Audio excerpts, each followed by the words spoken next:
నమస్తే, నేను మీ యష్మిత. ETV life ఆధ్యాత్మిక ఛానల్ జీవన యోగ కార్యక్రమానికి మీ అందరికీ స్వాగతం.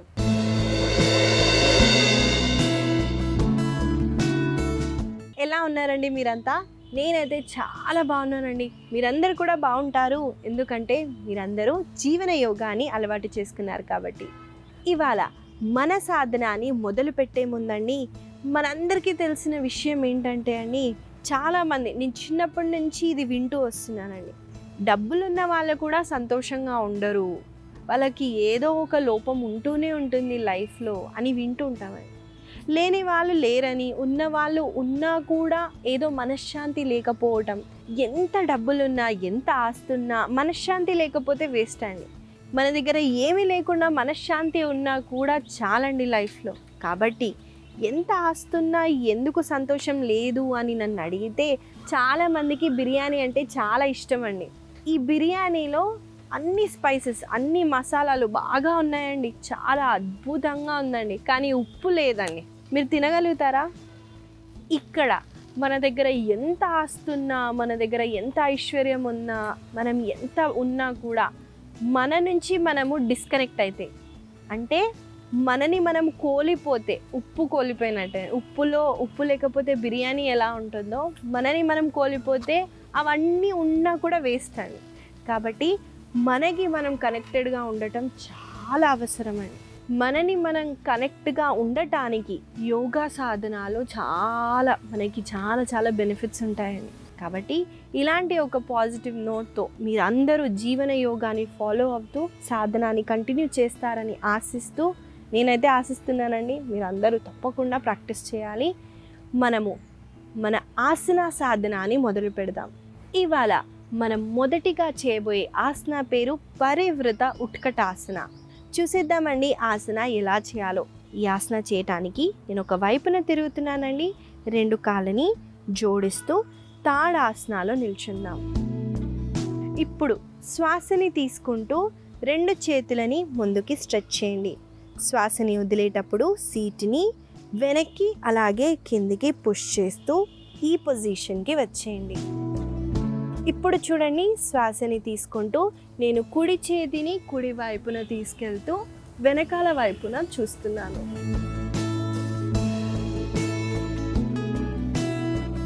మెల్లగా సెంటర్కి వచ్చి చూడండి, ఈసారి ఎడమ చేతిని కింద ప్లేస్ చేస్తూ కుడి చేతిని పైకెత్తుతున్నాను.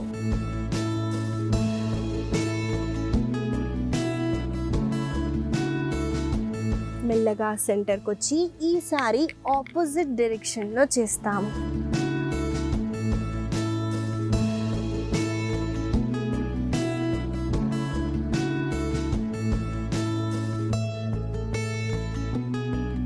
ఇదండి పరివృత ఉత్కటాసన. మీరు గమనించినట్టయితే ఇక్కడ నేను రెండు స్ట్రెచెస్ని చేశాను. ఫస్ట్ ఏమో హ్యాండ్ని వెనకాల స్ట్రెచ్ చేసి వెనకాల చూడటం, ఆ తర్వాత ఆపోజిట్ చేతిని నేను కింద ప్లేస్ చేసి ఇంకో చేతిని పైకెత్తుతూ పైన వైపున చూశాను. ఇలా మనం ఈ ఆసనాలో రెండు స్ట్రెచెస్ని అయితే చేస్తున్నాము. ముఖ్యంగా ఈ పరివృత ఉత్కటాసన స్ట్రెంథనింగ్ ఆసన అండి. మన కాళ్ళని బలంగా చేయటానికి, మోకాలని బలంగా చేయటానికి చాలా బెనిఫిషియల్గా ఉంటుంది. కాకపోతే ఇక్కడ చిన్న టెక్నిక్ ఉందండి. మన మోకాలు ఇలా ఉన్నాయనుకోండి, ప్రెషర్ ఎక్కువగా పడుతుంది. ఇలా చేయటం వల్ల నీస్ డ్యామేజ్ కూడా అవుతాయి. అదే సీటుని వెనక్కి మరియు కిందికి పెడితే కాళ్ళు బలంగా అవుతాయి. అంటే మీ రెండు మోకాలు కాళ్ళని క్రాస్ కాకుండా చూసుకోండి. అంటే కాళ్ళకి వెనకాల వైపునే ఉండాలి. మళ్ళీ చూపిస్తాను చూడండి, ఇలా కాకుండా ఇలా మన మోకాలు కాళ్ళకి ఇన్లైన్ చేస్తూ పెట్టండి. ఇంకా మనము ట్విస్టింగ్ చేస్తున్నాం కాబట్టి డైజెషన్ చాలా బాగా ఇంప్రూవ్ అవుతుంది. డయాబెటీస్ ఉన్న వాళ్ళకి కూడా చాలా బెనిఫిషియల్గా ఉంటుందండి. మన ప్యాన్క్రియాస్ని స్టిమ్యులేట్ చేయటం వల్ల ఇన్సులిన్ అన్నది మెల్లగా రిలీజ్ అవుతుంది. డయాబెటీస్ ఉన్న వాళ్ళకి ట్విస్టింగ్ ఆసనాలు చాలా బెనిఫిషియల్గా ఉంటాయి. మనం కలిసి ఆసనాన్ని కొన్నిసార్లు చేద్దాము. నాతో పాటు మీరు చేయండి.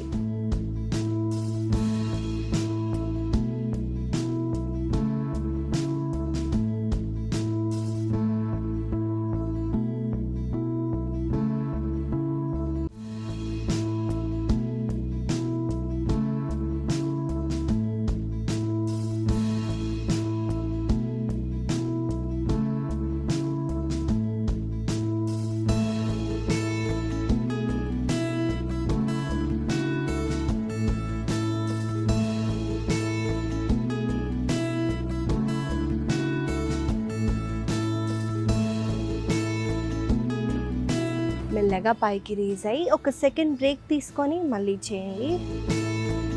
అటు ఇటు వాక్ చేయండి.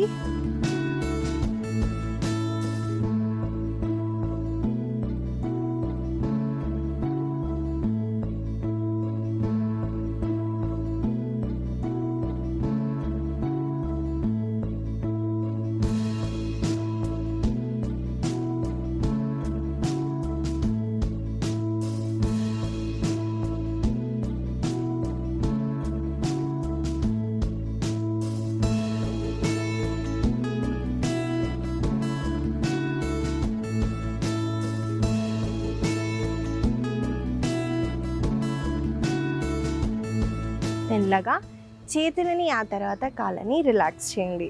ఇదండి పరివృత ఉత్కటాసన. ఈ ఆసన వల్ల కలిగే లాభాలని కూడా చెప్పానండి. కాబట్టి తప్పకుండా ఈ ఆసనాన్ని ప్రతిరోజు ప్రాక్టీస్ చేయండి. మనము తర్వాత చేయబోయే ఆసనాన్ని చూసిద్దామండి. దీన్ని బ్రాహ్మణాసన అంటారు. అంటే టేబుల్ పోస్చర్లో నేను ఒక వేరియేషన్ని చేసి చూపిస్తాను, చూడండి ముందుగా ఎలా చేయాలో. ఈ ఆసన చేయటానికి ముందుగా వజ్రాసనాలో కూర్చోవాలి. వన్స్ మనం వజ్రాసనాలో కూర్చున్న తర్వాత చూడండి, రెండు చేతులని మనము ఈ పొజిషన్లో అంటే చేతివేలని మంచిగా స్ప్రెడ్ చేస్తూ ఇలా ప్లేస్ చేయాలండి. టేబుల్ ఎలా ఉంటుందో ఆ ఆకారంలో శరీరాన్ని ఉంచాలి. ఇక్కడ చూడండి, వెన్నెముకని ఇలా కిందికి పుష్ చేస్తే మనకి ఇక్కడ భుజాల దగ్గర షేప్ అవుట్ అవుతుంది. చూడండి, వెన్నెముకని మంచిగా పైకి రేస్ చేస్తూ ఆ తర్వాత మన కాళ్ళ వేళ్ళని టక్ చేస్తూ మోకాళ్ళని పైకెత్తండి. చూడండి, నేను ఎక్కువ పైకెత్తలేదు, కొంచెంగా ఎత్తాను. ఆ తర్వాత కుడి చేతితో ఎడమ భుజాన్ని అలాగే ఎడమ చేతితో కుడి భుజాన్ని ఇలా టాప్ చేయండి.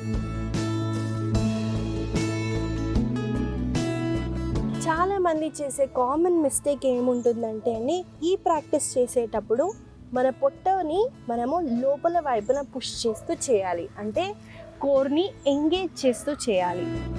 చాలామంది నేను ఇలా అన్నాను కాబట్టి సీటుని ఇలా కిందికి తీసుకెళ్తూ మోకాళ్ళని ఇంకో వైపున తీసుకెళ్తారు.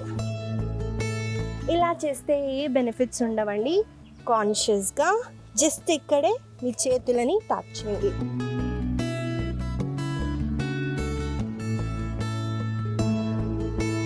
ఈ ప్రాక్టీస్ మనం చేయటం వల్ల నేను చెప్పినట్టు పొట్టని లోపల మనము పుల్ చేసి చేయటం వల్ల కోర్ మజిల్స్ అన్నవి బాగా స్ట్రెంగ్తన్ అవుతాయి.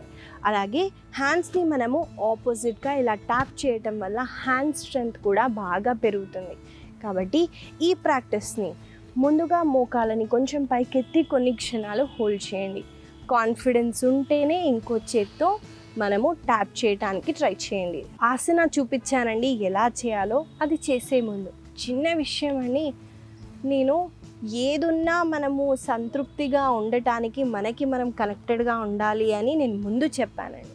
ఏమి లేని వాళ్ళైనా హ్యాపీగా ఉండొచ్చు అని.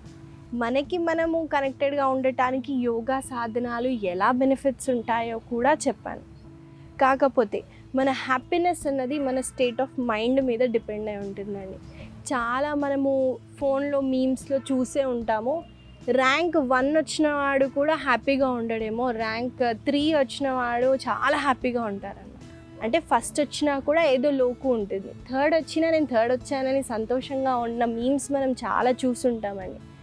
ఇక్కడ మనకు అర్థమయ్యేది ఏంటంటే స్టేట్ ఆఫ్ మైండ్, మనకి ఏ ర్యాంక్ అని కాదండి, మనము హ్యాపీగా ఉండటమే అన్నది చాలా ముఖ్యమైన పాయింట్. నాకు అది చాలా ఇంట్రెస్టింగ్గా అనిపించింది, అందుకే నేను మీతో షేర్ చేస్తున్నానండి. కాబట్టి ఎలాంటి సందర్భంలో అయినా మనము సంతోషంగా ఉండటం చాలా ముఖ్యమండి. ఏ పని చేస్తున్నా దాన్ని సంతోషంగా చేసామనుకోండి, అసలు పని చేసినట్టే అనిపించదండి. కాబట్టి ఇక్కడ మనము సంతోషంగా ఉండటమే చాలా ముఖ్యమండి. ఏ పని చేస్తున్నా సంతోషంగా ఉండాలి. ఆ ఎనర్జీని ఇంట్లో వాళ్ళకి పంచండి. మనము ఈ బ్రాహ్మణాసనాన్ని ఈ వేరియేషన్తో కొన్నిసార్లు చేద్దాము. నాతో పాటు మీరు చేయండి.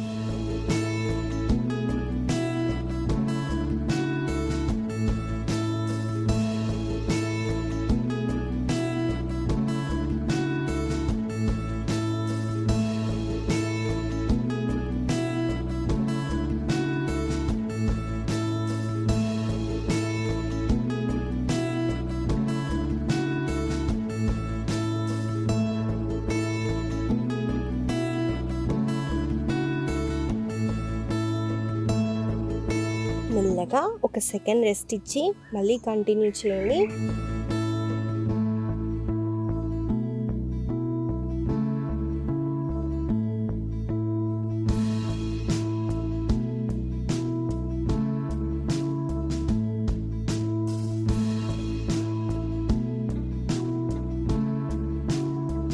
మెల్లగా శిశు ఆసనాలు రెస్ట్ చేయండి.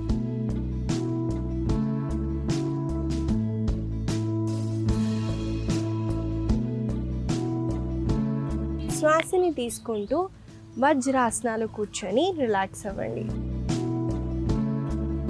ఇదండి బ్రాహ్మణాసనాలో చిన్న వేరియేషన్ని చేస్తూ కోర్ స్ట్రెంగ్త్ని అలాగే హ్యాండ్స్ని బలంగా పెట్టడానికి వేరియేషన్ అయితే చూపించాను. ఈ ఆసనాన్ని కూడా మీ సాధనాలు యాడ్ చేస్తూ ప్రతిరోజు ప్రాక్టీస్ చేయండి. మనము తర్వాత చేయబోయే ఆసన పేరు ఉత్థాన పాదాసన. ఈ ఆసనాలో మనము మళ్ళీ కోర్ని ఎలా స్ట్రెంగ్తన్ చేయొచ్చో చూద్దామండి. ఈ ఆసన చేయటానికి ముందుగా మన వీపు వైపున పడుకోవాలి. కాబట్టి నేను పొజిషన్కి వస్తున్నాను, చూసేయండి. ముందుగా మనం ఇలా శవాసనాలు రెస్ట్ చేస్తాం. రెస్ట్ చేసిన తర్వాత చూడండి, చేతుల పైకి రావాలి. చేతుల పైకి ఎలా వస్తాము అంటే చూడండి, చేతులని దగ్గరగా ఉంచుతూ పై భాగాన్ని మనము ఇలా పైకెత్తుతాం. కానీ చేతుల సపోర్ట్ తీసుకుంటూ పైకెత్తుతామండి. ఇప్పుడు శ్వాసని తీసుకుంటూ 2 కాళ్ళని పైకెత్తండి. చూడండి, నా బాడీ షివర్ అవుతుంది. ఇలా అయితే భయపడకండి. మన కోర్ని ఎంగేజ్ చేస్తే సాధారణంగా అందరికీ జరుగుతుందండి. శ్వాసని తీసుకుంటూ ఇప్పుడు శ్వాసని వదులుతూ 2 కాళ్ళని ముందుగా కుడి వైపున తీసుకెళ్తూ మళ్ళీ శ్వాసని తీసుకుంటూ ఎడమ వైపు నుంచి పైకెత్తండి. గుర్తుపెట్టుకొని 2 కాళ్ళు శ్వాసని తీసుకుంటున్నప్పుడు పైకి, శ్వాసని వదిలేటప్పుడు కింద వైపున తీసుకెళ్ళండి. ఇలా మనం కొన్నిసార్లు చేసిన తర్వాత మనము రివర్స్ డైరెక్షన్లో చేస్తాము.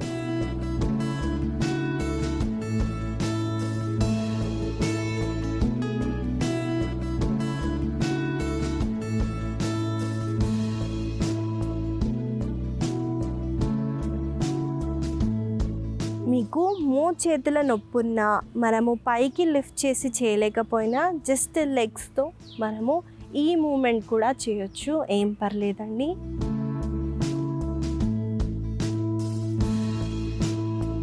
ఇంకా మన పై శరీరాన్ని ఇంకొంచెం పైకెత్తి చేయటం వల్ల కోర్ మజిల్స్ అనేవి ఇంకా బాగా స్ట్రెంగ్తన్ అవుతాయి. ఈ ఆసనాన్ని మనం కలిసి కొన్నిసార్లు అయితే చేద్దాము. నాతో పాటు మీరు చేయండి.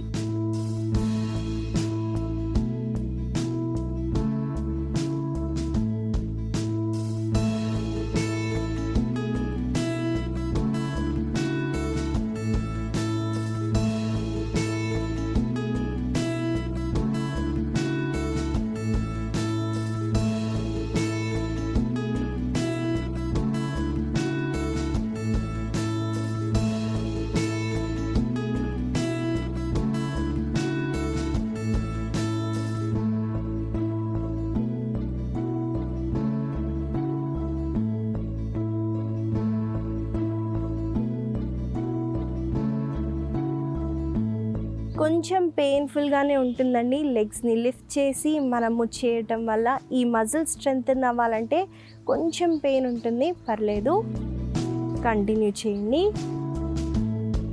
మెల్లగా శవాసనాలు రెస్ట్ చేస్తూ డీప్గా శ్వాసని తీసుకోవటం, అలాగే కంప్లీట్గా శ్వాసని వదలండి.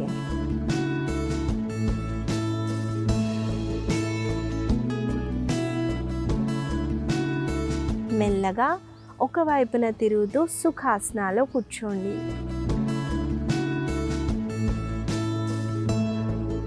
ఇదండి ఉత్తాన పాదాసనాలో చిన్న వేరియేషన్ అయితే చూపించాను. ఈ ఆసన చేయటం వల్ల కోర్ మజిల్స్ బాగా స్ట్రెంగ్తన్ అవుతాయి అని అన్నానండి. కోర్ స్ట్రాంగ్ ఉంటే మైండ్ స్ట్రాంగ్ ఉంటుంది. మెంటల్లీ స్ట్రాంగ్ అవ్వాలని అనుకుంటే ఈ కోర్ స్ట్రెంగ్తనింగ్ ఆసనాలను అయితే తప్పకుండా మీ సాధనాలో ఇంక్లూడ్ చేసుకోండి. కోర్ స్ట్రెంథెనింగ్ ఆసనాలు అంటే మనకి ఈ భాగంలో, కోర్ అంటే ఓన్లీ పొట్టే కాదండి, పొట్ట పైన ఉన్న మజిల్స్ అలాగే వెనకాలన్న మజిల్స్ వీటన్నిటిని కోర్ అని అంటారండి. కాబట్టి ఈ మజిల్స్ని కదిలించేలాగా ఏ ప్రాక్టీస్నైనా కోర్ స్ట్రెంథెనింగ్ ఆసన అంటాం. కాబట్టి దాన్ని మీరు తప్పకుండా ప్రతిరోజు చేయండి. మన సాధనలో తర్వాత చేయబోయేది ముద్ర అండి. ఆది ముద్ర అంటారు. ఈ ముద్రని ఎక్కువగా ఒక వయసు వచ్చి పొట్టొచ్చిన వాళ్ళకి ఎక్కువగా ఈ సమస్య ఉంటుందండి, గురక పెట్టడం. నైట్ అయితే గురక పెడతారండి.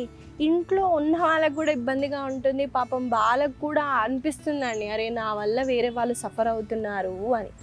ఇలాంటి ఇబ్బంది ఉన్న వాళ్ళకి ఈ ముద్ర మీరు తప్పకుండా మీ సాధనలో పొద్దున సాయంత్రం చేయండి. తప్పకుండా మీరు రిజల్ట్స్ అయితే చూస్తారు. ఈ ముద్ర చాలా సులువుగా ఉంటుందండి. చూడండి, ఈ 5 వేళ్ళని మనము స్ప్రెడ్ చేసి బొటన వేళ్ళని లోపలికి తీసుకెళ్ళి మిగతా 4 వేళ్ళని ఫోల్డ్ చేస్తాం. దీన్ని ఆది ముద్ర అంటారండి. ఈ ముద్రని మనము కొన్ని క్షణాలు కాళ్ళపైన పెడుతూ వెన్నెముకని స్ట్రైట్గా ఉంచుతూ ఐస్ని క్లోజ్ చేస్తూ శ్వాస మీద దృష్టిని తీసుకెళ్ళండి.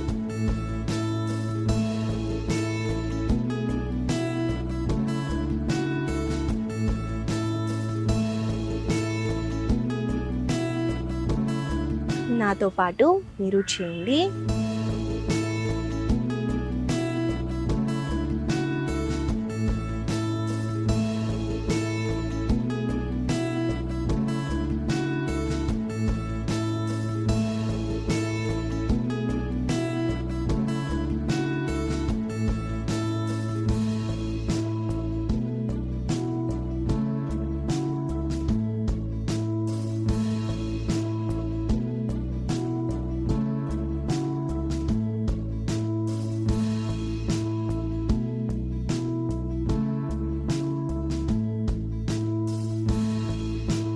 మెల్లగా 2 చేతులని రిలాక్స్ చేస్తూ నార్మల్గా శ్వాసని తీసుకోవటం వదలటం చేయండి.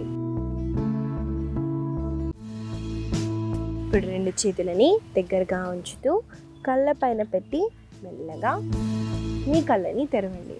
ఇదండి ఆది ముద్ర. ఆది ముద్ర వల్ల గురకలు తగ్గుతాయి అని అన్నారు. ఎందుకంటారు? ఆది ముద్ర చేయటం వల్ల లంగ్ కెపాసిటీ అన్నది బాగా పెరుగుతుందని. ఆస్తమా ఇలాంటి లంగ్స్ రిలేటెడ్ ఇష్యూస్ ఉన్న వాళ్ళకి ఈ ముద్ర చాలా బెనిఫిషియల్గా ఉంటుంది. ఈ ముద్ర ఇంకెక్కడో చూసినట్టు అనిపిస్తుందా మీకు? చిన్నపిల్లలను చూడండి, చాలా పుట్టిన పిల్లలందరికీ ఇలా మన చేతులను ఇలా ప్రెస్ చేసుకొనే ఉంటారండి. ఎందుకు అంటే అది ఒక ముద్ర అండి. చిన్నపిల్లని మనం కావాలని దాన్ని తీస్తూ ఉంటాము, కాకపోతే వాళ్ళకి తెలుసండి. చిన్నపిల్లల్లో ఈ ముద్ర అది చూడండి ఎంత మిరాకిల్. అసలు చిన్నపిల్లలకు కూడా ఆ ముద్ర అప్లై చేసే ఉంటారని. కాబట్టి మనము కూడా కాన్షియస్గా కొన్ని క్షణాలు శ్వాస మీద దృష్టి తీసుకెళ్తూ ఈ ముద్రని అప్లై చేస్తూ మినిమంగా మనము 10 to 15 minutes కూర్చోవాలండి. కూర్చుంటే లంగ్స్ కెపాసిటీ పెరుగుతుంది, హెల్త్ ఇష్యూస్ రాకుండా ఉంటాయి. కాబట్టి దీన్ని మీరు ఫాలో అవ్వండి. ఇదండి ఇవాళ మన సాధన. మనం కొన్ని ఆసనాలని చేసాము, ముఖ్యంగా కోర్ స్ట్రెంథెనింగ్ ఆసనాలని చేసాము. అలాగే మనం ఒక ముద్రని కూడా నేర్చుకున్నాము. ఇదండి ఇవాళ మన సాధన. మనం కొన్ని ఆసనాలని అలాగే ముద్రని నేర్చుకున్నాము. దీన్ని మీరు ఫాలో అవుతారని ఆశిస్తూ మళ్ళీ కలుద్దాం.